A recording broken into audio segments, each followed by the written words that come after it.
welcome back to my channel. Today I'm doing an experience video, and I love doing these because I feel like it helps get you guys into my mindset and a little bit, and I love to share things with you guys because you guys are like my friends. And this one is all going to be based around the York Dungeons.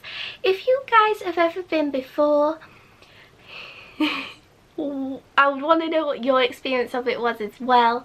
Mine was a mixture of good and bad, but I'm going to explain that to you. The whole people there, they were all absolutely fine. I think it's just the events that happened and the people we were with, basically. So we went there for my 14th birthday. I don't know why I thought it would be such a good idea, because at that time I was a bit of a scaredy cat, not gonna lie. I went with my family, my nana and granddad, my mum, my dad, my auntie, my best friend Amy, and friend James. And when we went it was a really like blustery rainy day, so we were a little bit in low spirits I think going in. And York isn't too far from where we live, so it wasn't that bad of a journey there. And when we got inside, I'll just explain the whole thing of when you go inside, they try to give you the best 4D experience ever by giving you the smells of what the times of the 1800s smelled like. And I would say it's not a pleasant smell like, because of the sewers, the plague, all that stuff going on, so you know it's not going to smell of roses and sunshine. So when we first go in, you go in like a group set and you get a bit of a time limit, and then the actors that you come across do their bit with you and then you move on. So it's very like very monitored. I know the York Dungeons likes to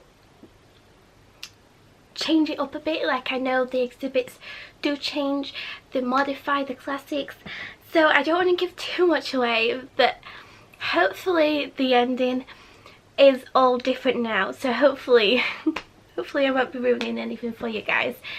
So when we first went in, we had to do toilet breaks, you know, just to set the mood. So when we came out the toilet, there was a lady waiting for us, and she took us into a tavern, and you are being told a ghost story, and all of a sudden the lights go out, you start to hear things moving, and then when the lights turn back on, she is like face first with somebody, and this person was my mum, but my mum did not flinch, and I was like, wow, that lady's made a stone, because if that was me, it would have definitely like startled me a little bit, you know.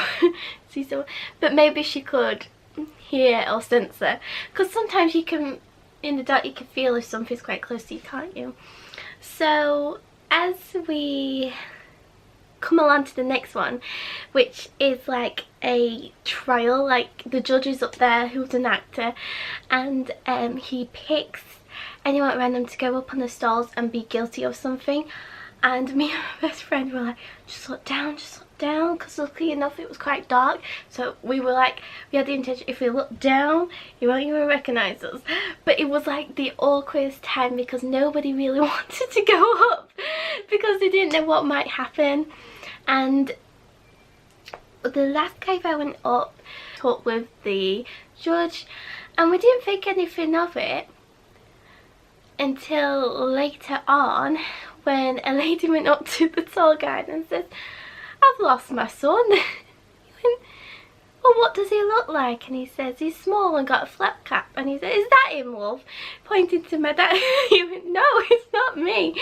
And apparently the last time the story was up in the docks, so they had basically lost someone in the chaos of moving us from one place to another. I think he got trapped in the stalls, but it was how he was trying to convince this poor lady that my dad was the guy she was missing.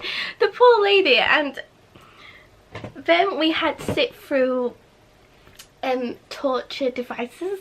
Not so much fun. Now this is when it gets interesting, because it's the ending, you're starting to see the light at the end of the tunnel, it's like coming.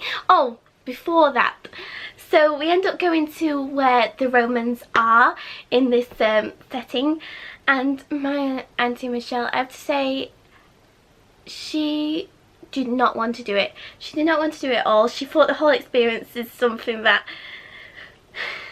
did not intrigue her in the slightest. And she always likes to have her back against something, and at this point she had her back up against something and the wall started moving while she had her back, and she jumped a mile. And I thought, oh, she's trying to be as cautious as possible, and even that doesn't help. So as we get to the end, and it is all based around Dick Turpin. So you sit on these blocks, and I believe, as I remember, my Nana and Granddad were in front, me and Amy and James one, a couple behind them, and then behind us, a little bit to the side, was Auntie Michelle, Mum and Dad. Now, they ask us to sit down, they're telling us the story of Dick Turpin, of course, and then it all goes pitch black.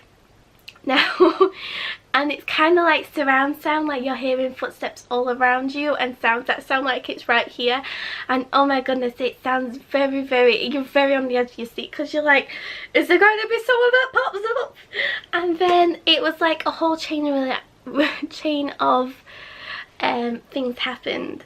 And this makes the story either really good or really bad. So it's up to you guys how you decide it. So you're listening to this person walking up and around you, and then all of a sudden your chair moves forward, like the floor's gone from underneath you. So you honestly get so disoriented, you don't know where you are. And I first heard my Nana screaming at the front, and apparently my Granddad, at the perfect timing of this going forward, he had, like, do you know when you like grab someone's like leg to that, and then with all this going on around, she thought it was someone else, and you heard her scream like the most crazy scream I've ever heard. But that was overlooked by this going forward.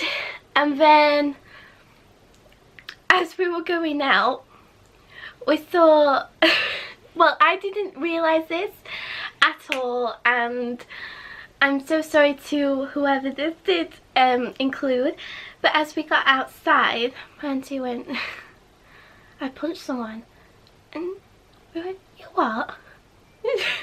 And since, because she had her back up so much, she already had this fight with the wall, and she was in that fight or flight response. Like, I know it's all made up, it's all made to just get you a bit on your wits end, and she must have blacked out for a minute, and the lady that was in front of her, as the chair went forward, she punched in the back of the head. Now this poor lady, I don't know if she knew what had happened or she thought it was the whole of the act. I don't know. I'm sure she was okay, because we didn't see anyone at the end like coming out of there like they'd been beaten up, so to speak. And all in all, my auntie did not mean to hurt anyone in the slightest, and it was never an intention to. But I was like, what if that was me he hit? Oh Jesus.